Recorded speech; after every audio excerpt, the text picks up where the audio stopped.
Good evening. Welcome to Motormouth, brought to you by the Boyertown Museum of Historic Vehicles. I'm Kendra. I'm Dan. And we have officially hit the big time. Do you know why? Is it because we've hit like platinum viewers, like millions? No. No. Why? It's because we have official mugs. Official mugs, see 'em? We're like on late night talk show level Yeah. stardom Motormouth. right now. Our executive director found these in a shop, and for some reason she thought that they were perfect for us. I can't imagine Yes. why. So anyway, we are here as always in the Reading Diner at the Boyertown Museum. Boyertown Museum is open 7 days a week, 9:30 a.m. to 4 p.m. and we'd love to hear from you. Give us a call, 610-367-2090, or visit our website, boyertownmuseum.org. We'd love to hear from you. We'd love to hear your thoughts on the show too, or if you have anything to contribute to the show, ideas of what we can talk about, we'd love to hear those. And you can email those to me, Kendra, Kendra, at boyertownmuseum.org. That's me.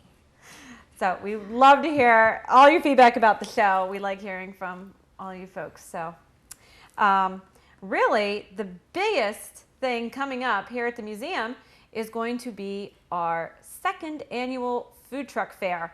The truck stops here will be June 25th. That's a Saturday. It's from 11 a.m. to 5 p.m. And we're going to have some really awesome food trucks come in. Some are returning from last year that were popular, like Cow and the Curd and Gourmand and Luscious Bakery. Of course, Mr. Softy will be there, and Sly Fox will be there as well. And we've got some new food trucks coming this year. Mom's Polish Food Cart, which I think is where you'll probably find me camped out most of the time. That sounds really good. Sounds good. Lancaster Cupcake, Big Chippers Barbecue, and the Tot Cart. So we hope you'll join us for all that. No plastic food. Real food. No plastic food. Plastic food. None of this. Real food. Nice and hot. Except the ice cream. That won't be hot. Right. That would be cold. So we'd love to see you there. It's $5 admission to both the fair and the museum. So that's a really good deal because normally our admission is $8. So awesome deal. Children 6 and under are free. We're going to have blacksmithing both in the carriage factory and out in our parking lot where all the food trucks will be. We're going to have Bob Swaim and his unique collection of bicycles here. We'll have face painting, and it's just going to be a really neat day for the whole family. And I just want to thank too our sponsors for the event, Parks Chiropractic, Rita's of Boyertown, R.T. Brown and Company, Fred Beans of Boyertown, CIV Enterprises, Passmore Service Center, Pat Veterinary Hospital, Forever Home Animal Rescue, Eagle Pool and Spa, Thrive Acupuncture, and Samana Holistic. So thank you to all those wonderful sponsors. Please go out and give them your business. You should memorize them. I should. It's a lot. I It just is. added a new one on me too. Yeah. I thought I had it down pat, but Okay. oh well. Well, we're not going to stay in the diner too long tonight. Nope. We have a mini exhibit that unfortunately is only going to be here for the weekend. So by the time this airs, it will no longer be in the museum, but we're going to give you a look at it anyway so you don't miss it. And it involves some local talent, local young talent. So Yep. let's go check that out. Sure. I'm gonna finish my my mug of Motormouth stuff. Octane, high octane. High octane, yes. Okay. We're really fortunate. We have something really unique here at the museum. Unfortunately, for one weekend only. But we have here like a mini art exhibit with artwork done by students from Boyertown Area High School. So that's where all these pieces came from. Kids in the local area, really very talented. And this is kind of like a new, what do you want to say, like a long-term project or collaboration that we want to start with the youth. Because, you know, we always talk about getting the younger people in here. We had a show about that Right. Yep. about a year ago now, actually. Remember it was When we hot. had, yes, it was very hot, with three younger people that had cars that they were working on or restoring, or like one was a kit car. So we're always thinking about how we can get younger people involved in the museum and in history. And fortunately, for once, someone else came to us with an idea, which we thought was great, that we could work with. Some of the teachers at Boyertown came and wanted to get their kids to do some kind of project here at the museum. And Dan was there when we first met and it's- talked to him. And it's interesting because if I'm correct, the way these formed, these groups of students, is during study hall they have clubs. Now during study hall when I was in school, anyway. Yeah. No, but they have clubs, and for instance, what you see here is from an art club that met during study hall, and they met during study hall, then came here and looked at our stuff, and they made pictures of it. And this is one of them, and on both sides of us there's several more. But there's also other groups besides an art club, such as a history club and a music club we're involved with, okay? Yep, right now we're really working with the art and the history. There's other clubs that we're going to try to get involved And what with is as the well. history club doing? The History Club is doing a lot of kind of more behind the scenes stuff right now. Some of you may know, and have probably used some of these photos, or if we haven't, we will. The Body Works here in Boyertown took thousands of photos. How many photos do you think we have Reportedly here? 17,000, Oh, wow. 8 by 10, Black black, and and white. whites. Really nice photos. Oh, yeah, some but of a them lot are really of them, great. Yeah. And they're not really well organized right now, so the History Club is going through those photos, organizing them. They're also going to scan them for us so we can better use them here in the museum. So, and we're hoping to talk about their project maybe come fall, because now school's letting out. Right. So we're Yeah. not going to see And them for they're, a few months. they're really kind of really geared into it, you know, like They last are. week when they were here. Enthusiastic. Yeah, oh, you're going to do this and this and this. Well, they had finals today and they couldn't be here, but you know, it's kind of neat.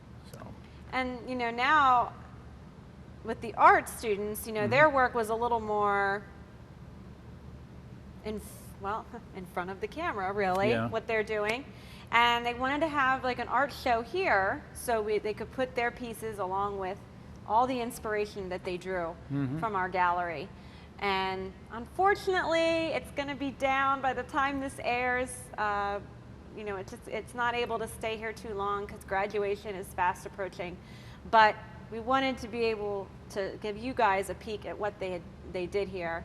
And there's just some really beautiful pieces here, and just the dedication the kids had is really neat to see. I was looking at them earlier. It's the first time I've seen these pictures was tonight, and really fascinating stuff. And you know, And we're hoping to do this again. And you know, it was kind of last minute this year, which is unfortunately last month I would have announced this, but it was kind of a last minute thing. We had a very short time frame to fit it in. But we want to do this again. We'll have more lead time and let you guys know about it. But this is some of what resulted from our first collaboration with the high school, and I think it's pretty darn good. I'm pleased with it. It's neat to see. And today has been the first day it's been fully up, and the visitors have really enjoyed it today. So good. just take a look at some of the great artwork being done by the youth right here in our area. It's really neat to see. And we'll keep you posted on what's going on with these guys. That's right. Okay, now we are at our new display. This is the Sanatoga Speedway display that we put together. But not only do we have a display, we have Bob Jose here, who is quite knowledgeable in Sanatoga Speedway. And so he's going to be talking about it. We're going to educate you. And I have a question right off the top is, Sanatoga Speedway, where is it? I know we're being filmed, we're being televised from Pottstown. So Sanatoga is fairly close to there. Where, if somebody wanted to see where it was, where would they You go? have to go to Sanatoga Park, Okay. and you would come in on Sanatoga Road. Now, the road will dead end, and there's a playground right in front of you. Okay. If you, then and next to the playground, to the left, you'll start seeing trees. If you walk along that tree line, there's a little dirt road that will go up into the wooded area and will put you right on the fourth turn. Okay. So now we're walking through wooded areas. We're talking about a park. So obviously the track is closed. When did it open and when did it close? Construction started, it was announced in 1937 that the track was going to be built. It actually opened up, first race was May 7th, 1939. 39. Okay. It closed on September 12th, 1958. Okay. And I assume it was closed for the duration of World War II Yeah, also? from 1942 up until the end of 1947. It reopened in 1948. And before the track opened, wasn't there an amusement park there? I Yeah, believe? if you go back even years before that, Yeah. there was a roller coaster there, Ferris wheel. It was a big thing to do back in the 20s and 30s. It's probably like one of the trolley parks from Pottstown or Yeah, they had a trolley line that Philadelphia. came in through the park, and Yep. it was a big deal back then. How about that? Back in the good old days. Yeah, I mean, if you go down there and look where it was now, you wouldn't even think Yeah. of what was there. Yeah. But you say you can still see some of the racetrack? Yeah, you can walk up, you can stand on the fourth turn. Part of the front stretch is still there, and part of the third turn is also there, but it's all buried under mounds of dirt. Right.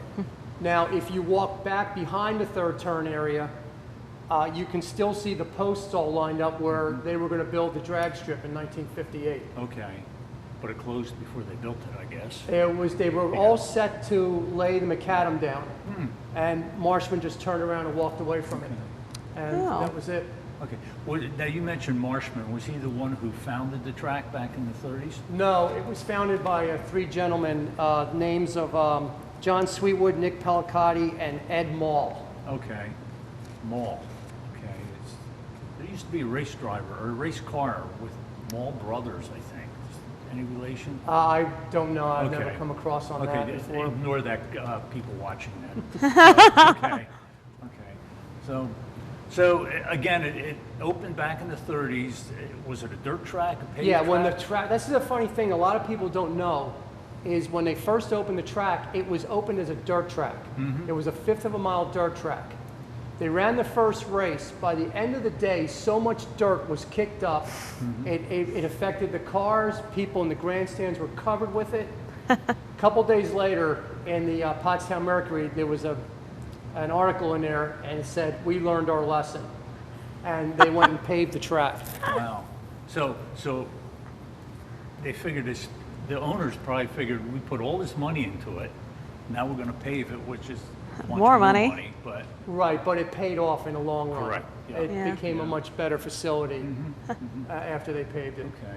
Yeah, and I'm looking, there's a newspaper article here says Sanatoga track opened in May 7th, 1939, right? And you see the cars coming down, and you look to the back, and there's a huge cloud of dust, Dust. And smoke, and dirt, and everything else. So Yeah. I can imagine that. So, famous drivers. Anybody who's like well known, maybe on a national level, came out of here? Not that I'm aware of. Okay. I'm not aware that anybody went up to prominence, up like up into NASCAR or anything like that. Now, I think you did tell me, we're kind of bouncing around a little bit here, but I think you did tell me that the last race was won by somebody who's pretty well known, Len Duncan, Yes, correct? Len Okay. Duncan right here, if you can focus in on that. He won the very last race that was held there on June 8th, 1958. Okay. It was after this race was held, that's when they shut the track down and started construction of the drag strip. Okay. So the drag strip Wow. would encompass part of the oval track? Yeah, Is it that was what supposed to, what they did was they took up the back stretch and part of the third turn, and they were going to integrate the drag strip into that, redo everything over. So they would have had the oval and the drag strip itself. It was good. It was being billed as a half-mile drag strip. Okay. it was going to be a rubberized asphalt. With this, it was going to be state of the art for back then. Yeah. How about that? See, I never even heard of that. But, So during, as they went through the summer months, they constructed on the strip, but as they got towards getting ready to pave it, they kept running into problems with weather. And the opening dates started getting pushed back and pushed back. And then finally, on September 12th, it was announced that they were all ready to lay the asphalt down, and then track just got shut down. Wow.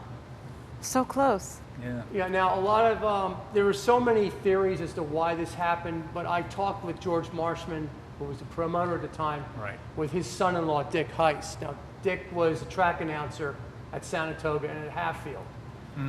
At the time, they were putting, Marshman was also promoting Hatfield, and he started putting a lot of money that was being made at Saratoga into Hatfield. So Hatfield was becoming a lot more popular then. Right. So the theory was that they just shut the Saratoga down and went and concentrated on Hatfield. Yeah, I've heard that theory. Yeah. So, okay, I'm looking at a lot of pictures here. I see an aerial picture of the track, and you said it was a 5th mile. 1/5 of a mile, 1/5, yeah. which is fairly small. I'm a Grandview fan. That's a 1/3 of a mile, and people say that's small. Yeah. Well, this is small. I think Dorney Park was 5th also. Yes. And quite small, but I look at the stands around that picture, or around the track in the picture, and they're full. They are Yeah. packed full there. So, Even in the photos, a lot of in the background you can see. Yeah, They're packing full. in. They were packing in anywhere between 2,000, 3,000, 4,000 spectators. that's amazing. They would run basically when the season would begin. They would run on a Sunday afternoons until they got more light towards, and then they would go to Wednesday and Saturday nights. Wednesday. Wow. Wednesday and Saturday nights they would run. Okay. So you said something about lights. So they didn't race in the evening at all. No, they did. Oh, they did. Yeah. Okay. Wednesday and Saturday nights they Okay. would run. They had lights all around. them. Okay. There you go. So I'm looking. Can you tell us about any of these cars that we see, or the drivers? I see different people here and there. I can tell you more on the stock car. The midgets were hard to get a lot of names on these guys because a lot of these guys are just not around Yeah. anymore. What I can tell you, and I've got it down here in print, so I want to make sure you get this right. These midgets, they ran modified Harley-Davidson engines, Indian engines, and outboard engines, and then if you could afford it, they ran Offenhausers. Yeah. And the outboard, you mean by outboard, like motorboat engines? Yes. Yeah. I think Elco was a big brand name, ELCO. I remember hearing about that with these little engines. And you look, and there's not much to the engines on those cars. You can see in there. Right, and the cars themselves, you can see these things were death traps. Yeah. Oh, yeah. I mean, there's no roll bars. No. So, I mean, you flip that car over, you got a 50-50 shot at surviving. Well, I've read that back then, some drivers would have a rope around Yeah. their waist as a seatbelt. But then other drivers says, well, no, they want to be thrown out. It's safer that way. Well, so, yeah, sometimes they had a better, if they got thrown out of the car. Yeah, they had a, instead of sometimes they car had a landing survival. on you. Yeah, Yeah. exactly. So, Exactly. yeah, and you look, they're exposed from their shoulders up. So, Yeah. so But these things moved. I mean, they Yeah. moved. I can imagine that. So from 1937, when the track opened, up until 37, 39, 40, 41, they ran the midgets. They were shut down for the war. They came back in 48. They ran another full year of midgets. It was in 1949 when everything changed. Okay. That's when the stock cars came in. Okay. Okay. And when the stock cars came in, it virtually wiped the midgets out. Really? I think that is pretty much how it was going nationally. I understand the midgets were big right before and right after World War II. Yeah. And then this new phenomenon, stock cars. Yeah, especially before World War II, had their popularity Yeah. was immense. Yeah. But after, when the stock cars came in, that just blew the midgets right out of the water, and stock car racing really took off big time. Okay, so now we have some stock cars. I'm looking, there's some pictures right there by you.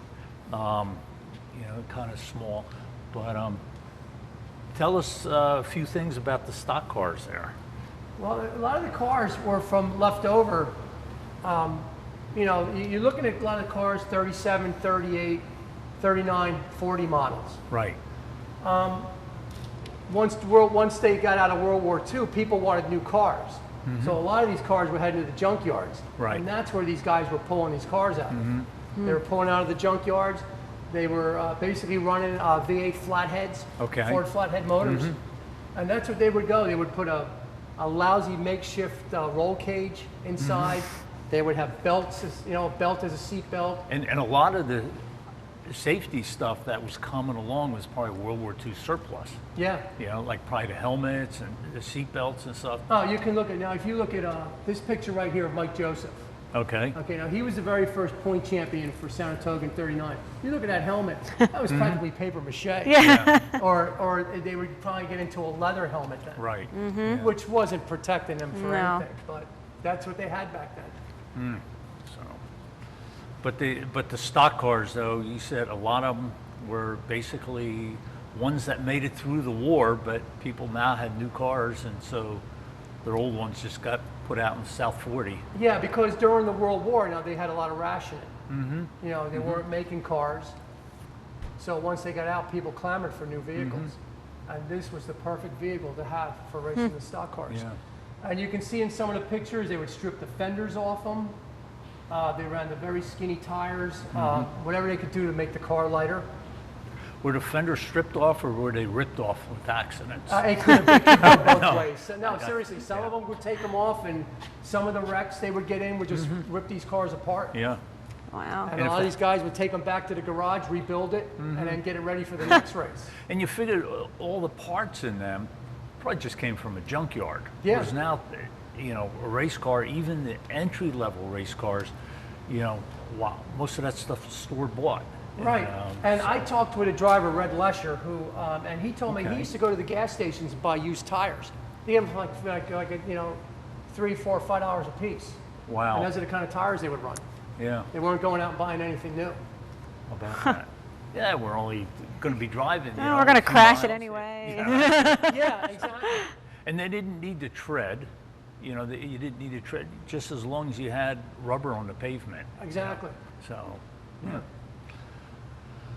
So So they were all daredevils, really.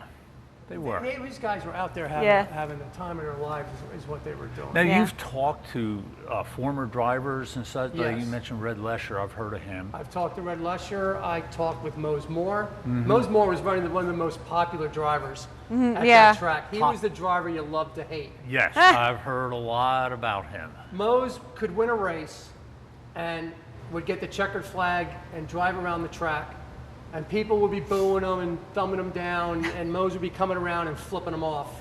How about that? And so he was the kind of guy, you either loved him or you hated him.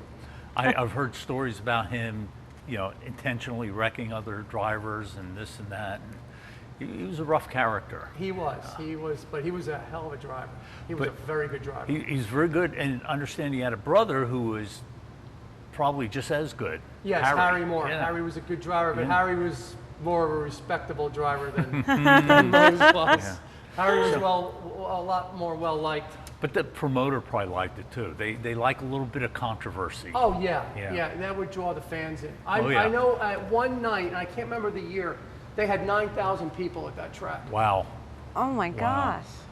Thinking, where did they put him? I know. They kept they kept adding grandstands as Yeah. the years would go. It was the more popular. That track was one of the most popular tracks on the East Coast in its day. That's amazing. That's amazing. And in '58, now in '58 when they closed, was it still a very popular track, or was it starting to dwindle? It was then? starting to dwindle. Yeah. You know, Okay. they began running, and you can see it up in the poster up here, racing stocks and non-Ford stocks.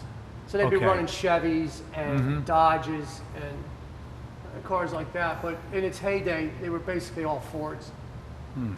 How about that? So What kind of money were they racing for? Tops maybe $50, That's $50. cool. $25. yeah. I mean, there was really wasn't, and you get Yeah. a trophy, Yeah. but nothing like they get today. Right. So they Nothing. were really doing it for the fun of it. Yeah, yeah, they were. But then again, you know, the parts you were saying, the used tires and junkyard parts and So that's everything. So basically they what it weren't was. weren't spending a lot of money on that. No, not at all. And some of these guys would come up with some very ingenious ideas. This photo here with Rocky Ewan with the checkered flag. Now, if you look real close, you'll see a roll cage going up the side of the car, along the top of the windshield, and then down the side of the windshield. Oh, Okay. yeah. Yep. They I were the can only see. car that had that. Okay. So it was stuff like that. Yeah. Because roll cages themselves were probably this new thing. You know, you didn't see them. Some in guys were putting wood. Okay. Would put a wood roll cage in there. I've heard of conduit, like for electrical wires. They Yeah. and that's not Or going they to would hold just get anything. old plumbing pipe or whatever, anything they could just get in there. But he had it just on to the help out. outside of his car. Yeah, they just came up with the idea. CJ came up with the idea of putting that on the outside. Yeah. Now you know CJ, Yes, and he's CJ 's down in Florida now. Yes. And he was a car owner, Well, correct? CJ started out driving. Okay. CJ spent 1950 and 51 at the track. Mm-hmm. He started out as a driver. One day he couldn't get the car to handle right. So he got Rocky Ewan Okay. to go into the car. And Rocky was able to get it to work out. Mm-hmm. So he just kept Rocky in the car. Mm. So in the 2 years they were together, they won that one feature race, which was in October of Okay. 1951. So he was involved in. I'm sure he has a lot of interesting stories. Oh, he's got stories there. Yeah. Yeah, And, he really does. So I'll tell you one story if you want yeah. to hear it. Oh yeah. Go ahead. Rocky was out doing a race, and CJ's wife had just had a baby. So CJ came to the hospital over to the racetrack to catch the race. Mose Moore intentionally wrecked Rocky. Okay. Now this is good right here. Now Okay. CJ got so mad, he got out of his seat, climbed up over the fencing, and started running out towards the other side of the track where the wreck was. Now, two friends of CJ, he got maybe about a couple feet from the car, and they grabbed him by the arms to keep him back from going over there. And CJ said he looked up, and here he could see Rocky's legs were sticking out the driver's window of Mo's car. And Rocky was in there punching him out. Beat it And all you to could him. see was his two legs just Yeah. dangling out there. He's in there beating on Mose for wrecking the car. Yeah. So there's just crazy stories like Yeah. that. These guys could just, they And could I tell think you. that happened a lot in these tracks. You know, it was a rough and tumble, and Yeah, you know that was part of it. So. but that's what made it. Oh yeah, it was fun. I would say the golden years of Saratoga was from 49 when they started up until the end of 52. Okay. CJ always told me when they started doing things like modifying the cars, putting a quick change rear end in it and stuff like that, that's when stock started going away. Yeah, yeah. So definitely the golden years were from 49 to 52. started taking the stock out of stock cars. Exactly, So, exactly. so.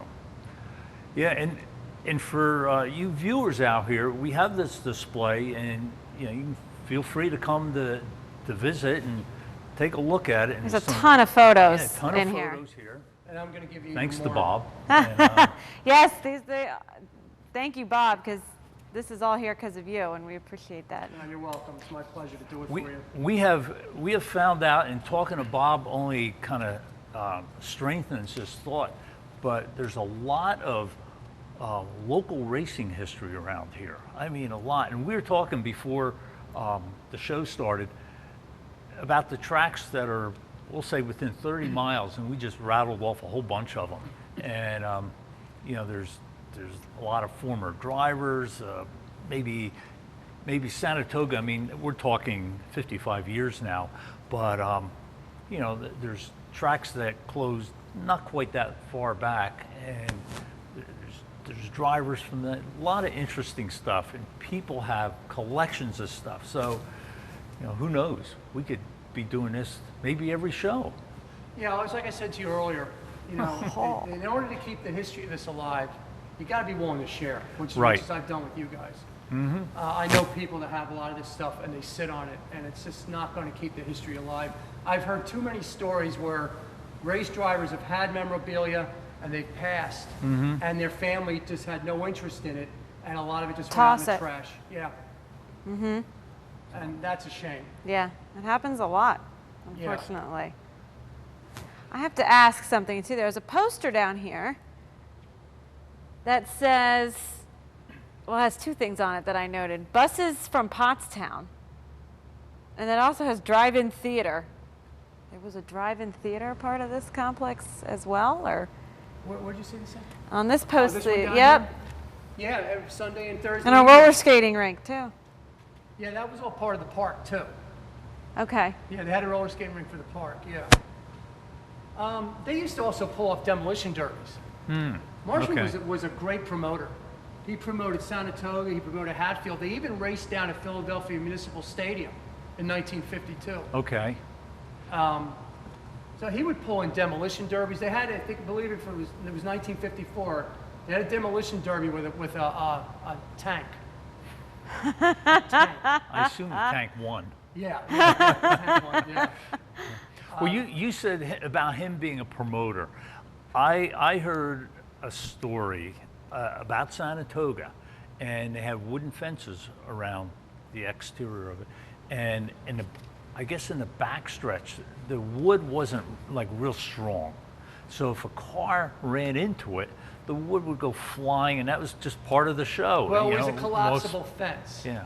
So if the car went into it, it would take the fence down, but it wouldn't be that hard for them to get it back up and Okay. so Yeah. they could But, get well, going For again. sure. I heard it was Yeah. more of a show, and you know the wood would go flying and everything. And I also heard, and this could have been promoters all over the country, but I heard concerning Marshman that there was a rule: there was no fighting at the track. But if you're going to do it on the front straightaway in front of the stands. That's kind of interesting. He So. was an interesting character. He was able, and when I talked to his son-in-law, Dick Heiss, nobody to this day was able to figure out. He got in a midget, they blindfolded him. Literally where he could see nothing. And he was able to drive a midget car around the track, blindfolded. Wow. And it just wasn't one blindfold. They would cover his eyes with one and put another around it. Oh my They made gosh. his eyes so he could see nothing. He was able to drive this car. And Mr. Heiss told me he just could never figure out how he was able to do it. I don't know, maybe he Interesting. was a good enough promoter and he used to Yeah. be at the track and had that Enough. track memorized in his mind. Yeah, I'm not sure, but I mean, even his own son-in-law couldn't figure it out. He'd never tell anybody. So the track is closed. There's now there's the park there, but you can still go over there and walk. It's public park.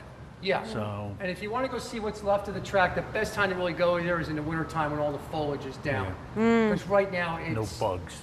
Yeah, no bugs. But a lot of this stuff is getting covered over with the green now. Yeah. There's a lot of weeds coming up through the fourth turn now. It's a real shame, but how many more years that'll stay there, I don't know. Yeah. There's always been talk of the nursing home behind it, tearing everything up behind there and building more parking lot.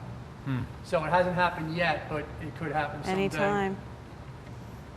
So, but if you do want to see a little bit of what was left there, you can still go back there and see that. Yeah. Okay. Well, Wait, thanks. we talked about something we had to ask him now. We didn't ask yet. Oh, we did? Why? Why San Antonio? Like, why did this track Interest me? interest you? Yeah. Oh, yes, that's You right. remember? I was going to ask Okay. you that. I forgot. That's why I'm here, Dan. CJ is one of my closest friends. Okay. And when we became really close friends, I started getting into NASCAR at the time. That's when CJ started telling me about Saratoga and when he raced there. That picture of Rocky with the checkered flag is the only picture that he has of his car at Saratoga. Oh. And I actually have the original copy of it. Oh. So he gave me a copy of that. And one thing just started leading to another. I got interested in it. He introduced me to drivers. I talked to them. People being in the right place at the right time, getting pictures. But I think the best thing I have to document this track, I spent about 4.5 months worth of time at the Pottstown Library on their microfilm machine. I have 6 binders full of newspaper articles from the Pottstown Mercury from the day that track opened until the day it shut down. Oh, wow. So I have got factual information on this Yeah. track. All the race results, anything that was, special events that were coming up that were announced in the paper, I've got everything. Every article that appeared. Wow. That So- was a labor of love right there. It was, but it's worth having. Yeah. Especially if anybody that's in the old days of racing. Yeah. So I've got the facts. Wow. Amazing. So if anybody needs anything, contact the museum, and we'll make the appropriate connections here. Not needs anything, wants to know something about it. Yeah, so. but it was Wow. it was just I was so lucky to get a lot of the things that the programs I gave you guys. I found them at flea markets. Yeah. People were selling that. them. So most of the pictures I got, they was handed to me. Wow. Some stuff I got from a driver. It was a driver named Jimmy Ryan, and his second wife Elaine had a bunch of stuff that he had after he passed away, and the kids weren't interested in it. So There I you went out go. one day, saw it, and made her an offer, and gave her some money for it. Yeah. But it was worth it. Yeah. But like I said, everything else, just being in the right place at the right time, Yeah. it just fell into my hands. So, Yeah. so I've got quite an extensive collection. Yeah. So. I remember the Saturday you were here and kind of figuring out about all this stuff, and you had boxes of stuff, and it's like, wow, you got a lot of stuff. But it's neat, and as we were saying earlier, about preserving the history, for the next generation. Hopefully that next generation will still be interested in it. Yeah. Whether it's this or whatever it is. So Yeah. so you kids, if your parents have something and you don't like it, make sure you get a hold of somebody who does. Just Yeah. don't throw it in the dumpster. Yeah. Call It Kendra happens. up and we'll take it here. It happens way too often. Yeah. Yeah, it does. So- It's a shame. Yeah. Thank you for being the custodian of it, taking care of it. So.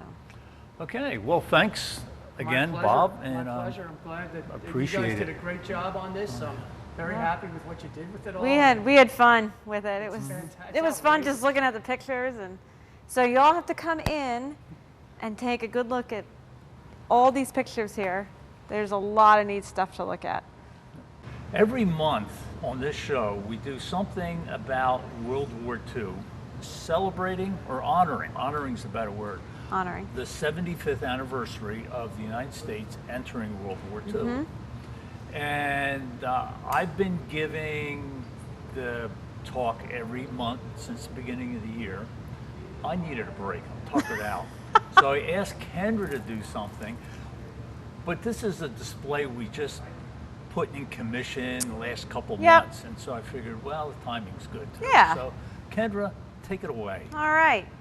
Well, it's really what we're going to talk about mainly is this beautiful flag that we have hanging in here.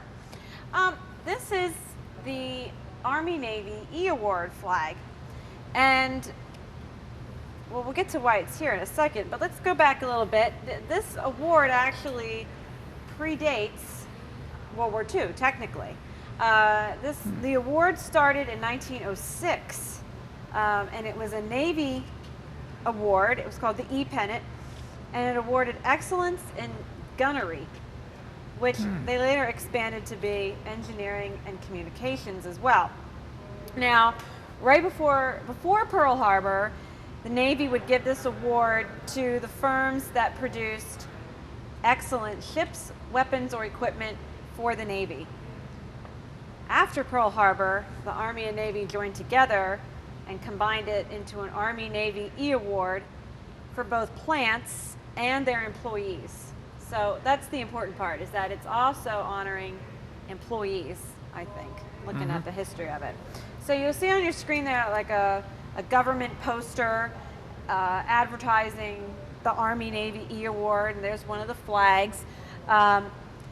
Now, again, this started during World War II to recognize production facilities throughout the United States for what they contributed to wartime industry.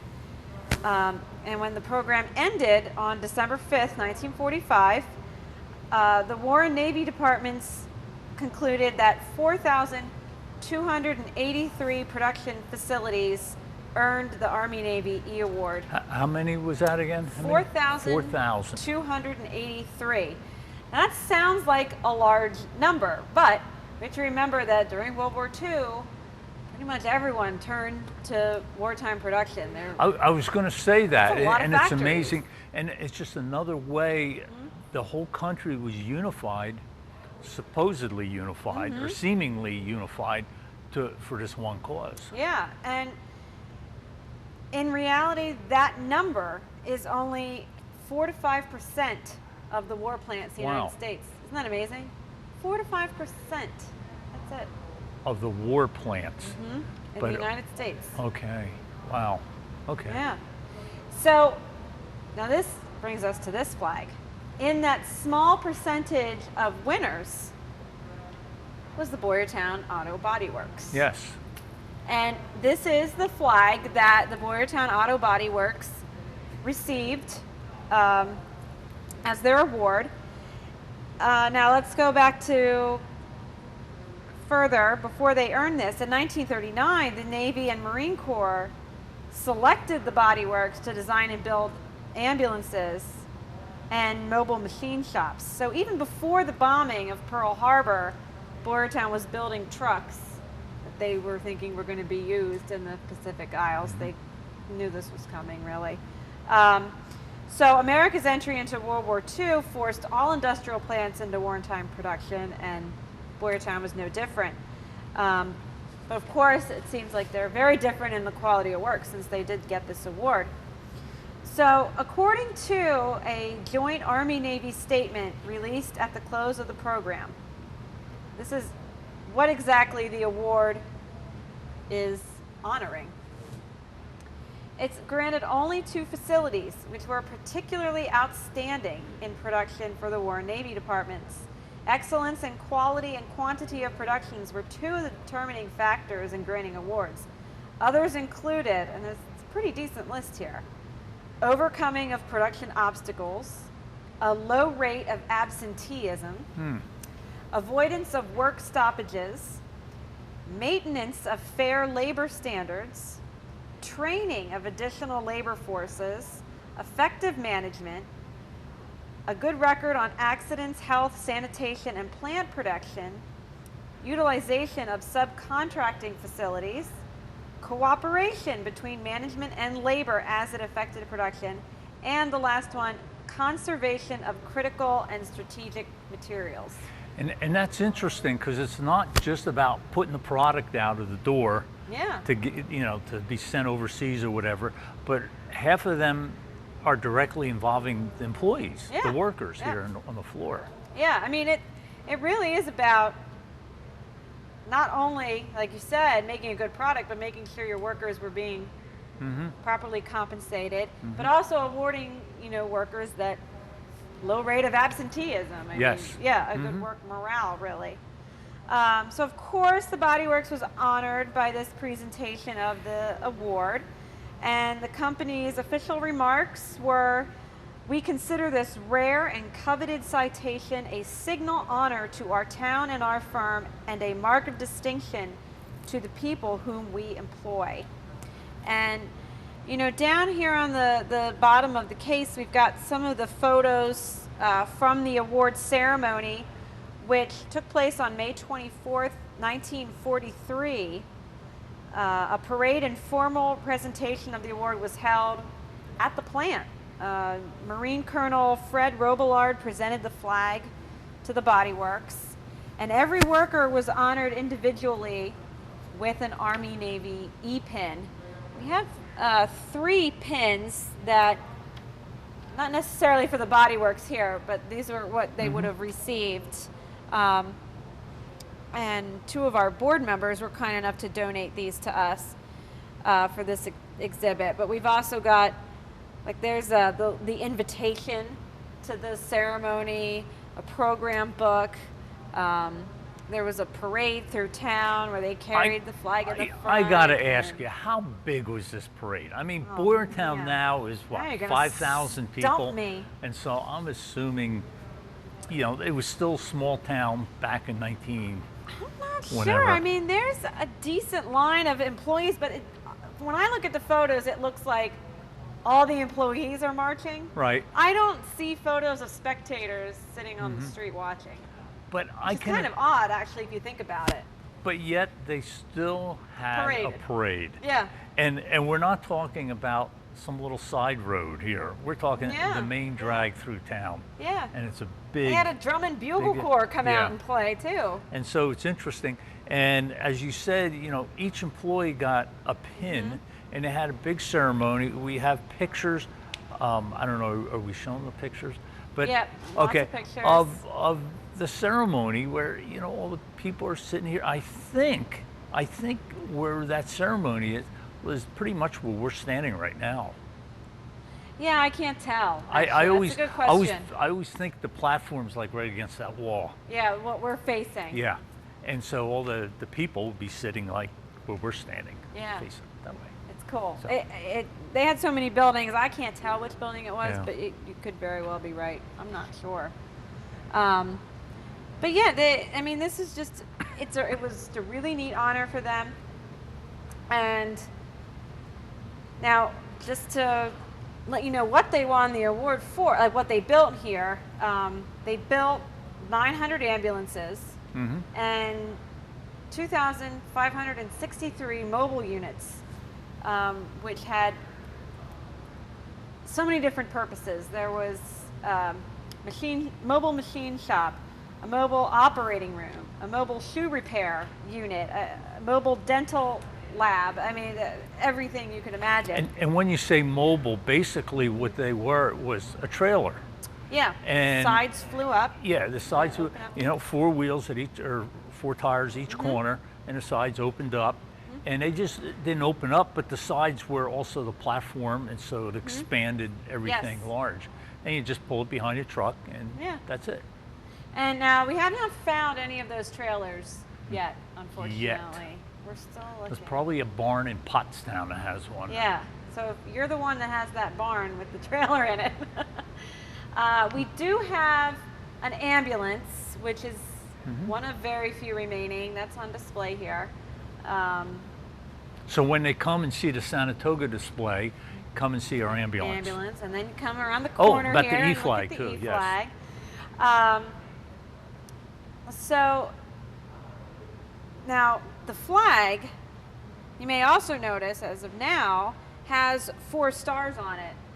When they won this award, there were no stars on it. Okay. So 1 star was awarded for every 6 months a company maintained its excellent record. So over those 4,000 companies, only 820 got 4 additional. So it's getting rarer, So it's getting even more more rare. amazing, more More rare. amazing, Yeah, yes. rarer. So it really is a pretty high honor that they got here. And I would say after the war, they did get a lot of government work, which they hadn't beforehand. And it probably was in no small part due to this good reputation that they earned during the war. But some of the other winners of an Army Navy E-Award, Philco, Okay. they were a battery and radio company in Philadelphia. They won one of the first Army Navy E Okay. Awards. Also, the Los Alamos Laboratory, and there's a photo of that, and Mr. Robert Oppenheimer is all the way on the left. I thought that was an interesting ceremony of them getting their presentation. This one, I had to mention this because it's just so strange. This is and you know I like the strange stuff. Oh yeah, that's what makes a show. That's right. So I was reading this. One historian, Catherine Rye Jewell, was describing the Carl L. Norden Corporation, which won in April 1943. And I'm quoting here, hosted a circus celebration in Madison Square Garden, attended by 15,000 of its employees and their families. Ringling Brothers and Barnum and Bailey performed for the crowd, after which followed the presentation of the award. This I like. Rear Admiral Calvin Durgan presented the pennant, which was received with thunderous applause and whistling from the boxes. A group of clowns used the company's product, a formerly top secret bomb site, to aim and drop a wooden bomb into a pickle barrel. Wow. Aren't you sad you missed this show? I did. The Rear Admiral, this is the best. The Rear Admiral was then smeared with lipstick when a circus rider in white silk leapt from her mount into his box to embrace him. Yeah, but Boyertown had a parade. Yeah. Right. Now she goes on to say this is not typical at all. Most award ceremonies were more akin to what they did Yeah. here, a little luncheon, a parade. But she said this is kind of an attempt for the management at Carl L. Norden to bolster the morale of its employees when even really more efficiency and speed was needed. And she says, quote, "The Army discouraged such displays after August 1943, though the Navy continued to participate in more flamboyant events, resulting in some embarrassment to the Army." And she notes why the Navy was okay with this is up for us to speculate. Well, But, all the employees are out at a circus. And, They yeah. should have been there making more bomb sites. But of course, the Carl L. Norden Company built the Norden bomb site, which Right. was used on the Enola Gay to drop Little Boy on Hiroshima. So, but they had a circus Yeah. too, the lighter side of the Norden Corporation. Yeah, the lighter side. Yeah. So that's really what I have on the E-flag. We're really happy to have this out because it's been in storage for many years. Many years. I think I read somewhere, and I couldn't verify if this was true. If the company still is in existence, well, after the war, the company did not have to take down its flag, and its employees could continue wearing their E-pins. So I'm not sure if that's true. I wonder if any of these companies that are still around are still flying their E-flag up there, but Do you have any pictures of this flag flying? I haven't. But you know Whether who it's- we should ask? Who? Our high school students who have been going through our photos. We'll Yes. have to ask them. And We have to remember that till September, though, because now they're off for the summer. well, they said they might be here during the summer. Yeah, we'll write it on a big Post-it on their box. Yeah. Yeah. Posted. Yeah. Okay. So that's the E-flag, and that's this month's World War II topic. Well, we're back in the diner, And before you start, I do have something I'm going to interrupt you with because I just remembered this. I want to say on June 5th, which is Sunday, okay, and you viewers would have already seen this, but it's my parents' anniversary. And my dad says, mention on the TV show. So, Dad, here you go. Aw, 68 years. 68 Yeah. years. Yeah, God they put bless up 'em. with me and my sisters and brother and all that. They But must be saints. okay, sorry. So there you go. Happy anniversary, Mom and Dad. Aw, happy anniversary. Yeah. Okay. Good. You can continue Totally now. forgot. Well, last month, I think at the end of the program, actually, just like now, we showed this photo here that a visitor to the museum had dropped off asking us if we could identify what this truck was. And we figured out it was a Buick. But if you, as you see on the door, it says Pottstown Auto Refinishing Company. And we were curious to know more, and we learned more now since the last show. This would have been off what was Green Street, which we hear the Hill School purchased Green Street. So I guess it's now part of the campus there. But they did this in exchange for Green Street. They put money into fixing up Edgewood Street nearby. And the garage is also still standing. It also belongs to the Hill School. So this is the area we're talking about here. And it was just neat to hear a little bit more about this area and more automotive history of Pottstown. And we're always... In that garage, I think I heard that it was a converted church building. Am I right about that? And Yes. yeah, Yes, I don't know what kind of church now. yeah. We'll But do I- more homework for next time. More homework for next time. Tune in next month. But which is, yes, that you're right, because I remember we were thinking, well, that's an odd transition to go from church to garage Right, to now part of a campus, right. a school campus. So, you know, again, if you viewers at home have photographs of just cool stories about our transportation history right here in Pottstown or in the area, we'd love to hear about it. So send us in your photos and your ideas or your questions. We'd love to hear all that. All right. And we'll have to do homework, but we So- like homework Well, sometimes. yeah. This is fun homework. That's fun homework. I was thinking of homework I was supposed to be doing during study hall. Get back to the study hall thing, yeah, that didn't work. You no. were doing her homework then? No, I wasn't doing anything. So Well, we're at the end of the show. we are. Yeah. But, So our visitors, they have to come in and see the Saratoga display. yes. They have to come in and see the E-flag and The ambulance. the ambulance. That was the third thing. Yes. Now, again, you're going to miss the art show because that's only here for a few more days. And Yeah. by the time you watch this on TV, it's gone. Unfortunately. But you got to see some of it. Yeah, you got to see some of it through the lens of the camera. And we will keep you posted. The people in the museum, the staff members, some of the volunteers are involved with these students coming in. It's pretty exciting. And, you know, to get to know the students, I've gotten to notice Yeah. some of them, teachers. And to see them get enthusiastic about something they really knew nothing about. Yes, and they're always coming up to me and, you know, what is this? And I'm thinking, okay, it's a neat truck, but look beyond the truck. It's parked in front of your high school or something like that. So Yeah. that's Yeah. kind of neat. Yeah. It's their enthusiasm is contagious. Oh, yeah. I think. Yep. So we're excited to have them. So we'll see you all next month. And hopefully you'll be here to check out all those displays and come to our food truck fair. We hope to see you there as well on June 25th.